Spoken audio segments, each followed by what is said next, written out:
बुद्धि अरे सखी जेमा सेनापति एमती अबेले तू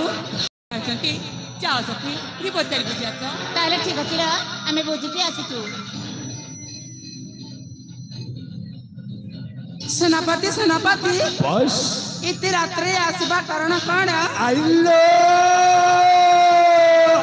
आई अबे ये बजारों भीतर तमरे टिप्पणी ब्रह्म ज्ञान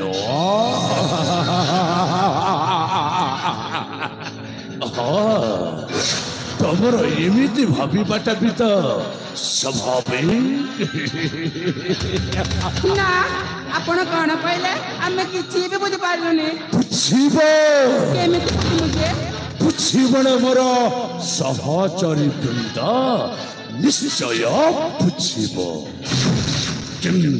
किंतु पुरी कौन तमर एमती ठीक समय आसिले तबे सब किछि प्रांजन भावरे बुझिजिब लो सब किछि प्रांजन भावरे बुझिजिब सेनापति महोदय कौन हला आपनकर कौन करबा अछि शीघ्र कहंतु कहिबी न मोर रूपराइजर राजकुमारी निश्चय कहिबी कहंतु किंतु किंतु पुनी कौन तब सहित मोसतरी एकांतरे मो दीपद कथा हेबा पई चाहू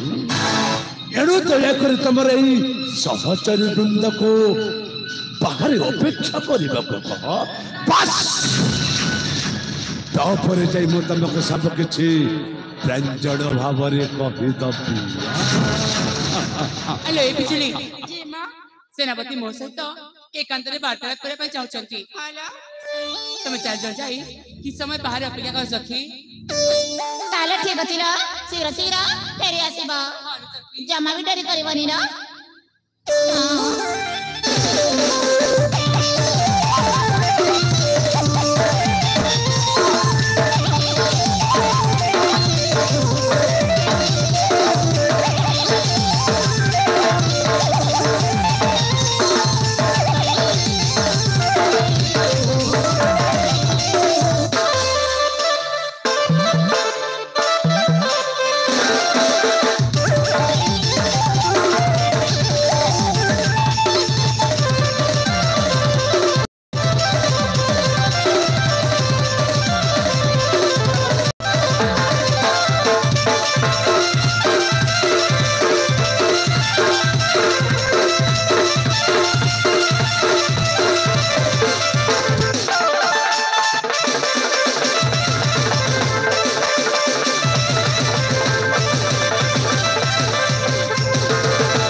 सेनापति महोदय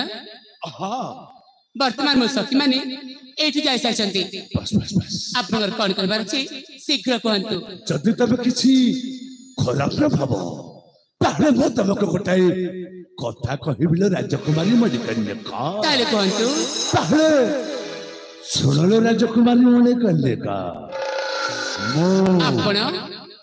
तमको मोती मो तमको भल पाउछिलो लो आरि सत्य कि नुह मो पर तमको बाहर बापाई मध्य चाहू और राजकुमारी बड़ी कन्या खाओ मो तमको बाहर बापाई मध्य चाहू सेनापति ए आपण कौन कहउछंती मु जमर किछि बुद्धि पारनी न पते कौन सा कहिला जे राजकुमारी मणिकन्या का